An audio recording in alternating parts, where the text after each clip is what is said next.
If you're planning a trip to Chitwan National Park, there's something you need to know. Most people end up doing the same exact safari, seeing more crowds than wildlife. But with a few simple changes, you can massively improve your chances of seeing animals. And spoiler alert, the best wildlife experience isn't where most people go. Let me explain.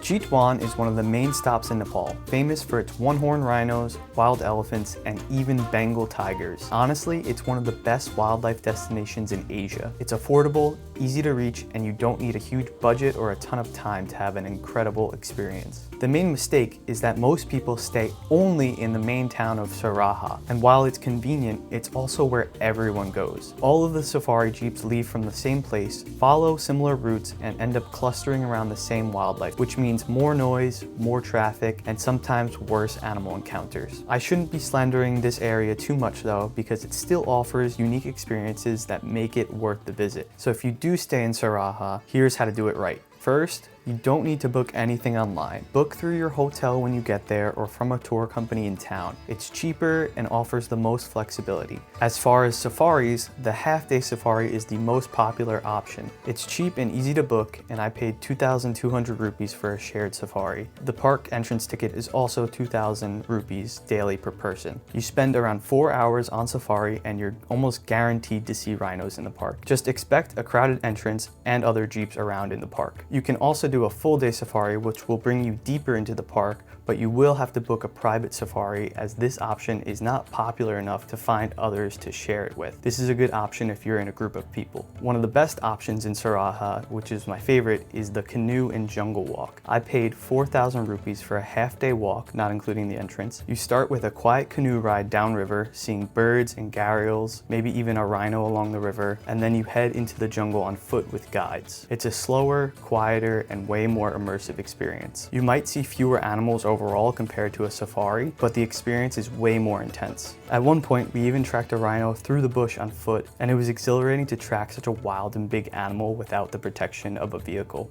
So if you have a choice in time of year, this is a huge factor to consider. There was an overall consensus with all the people that I met that March and April are the best time to visit Chitwan for animal encounters. It's hotter and the animals are more active and the visibility is much better. That's because of something called elephant grass, which is a tall, reedy grass that is everywhere inside the park, and it makes it really hard to see wildlife. But by March, most of it gets cut down or burned. You could see animals far into the distance where grass usually hinders the view. This, combined with the heat and increased animal activity, makes for great wildlife viewing opportunities, especially for tigers. Winter is still decent, which is when I went. The mornings are cold and foggy, so the afternoons are much better when it's warmer and sunnier. They start cutting the elephant grass around then, so some of the areas may be cleared for viewing. One of the coolest things about Sauraha, you don't need to pay for a safari or tour to see wildlife. Here, rhinos are actually famous for wandering near humans on the riverbank and sometimes even into town.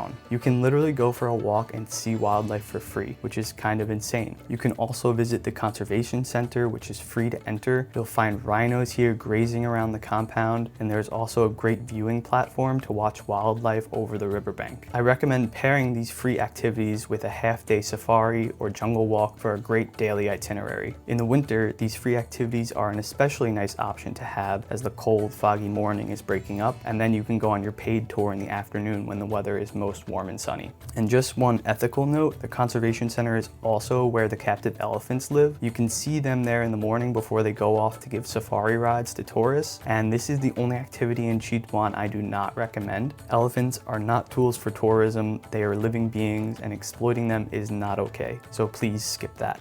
Now here's what most people don't know. About an hour away is a town called Meghauli in West Chitwan, and in my experience, the wildlife here is way better. There are fewer tourists, less traffic, and a more natural environment. I saw more rhinos in one safari here than I did in multiple days in Sauraha, and this area actually has one of the highest tiger densities in Nepal. During peak season, sightings are surprisingly common here. In March and April, you have such a high chance to see not only Bengal tigers, but also the sloth bear. And it's better because Meghauli sits on a community managed forest, not the actual national park. This draws less tourists who go straight for Sauraha and the main park entrance. So there's less people coming here and less pressure on wildlife. And as a result, the animals are more abundant and behave more naturally. It just feels more raw and authentic. I stayed at a local homestay run by a guy named Hadi. It was easily the highlight of my time in Chitwan. He offers the normal safaris and jungle walks, but also adds in a yoga element at the homestay or even out in nature. He is a key member of the community, super passionate about the jungle, and is especially keen to find tigers. Even in winter, we were so close to spotting one tiger along the river, so I highly recommend his family's homestay.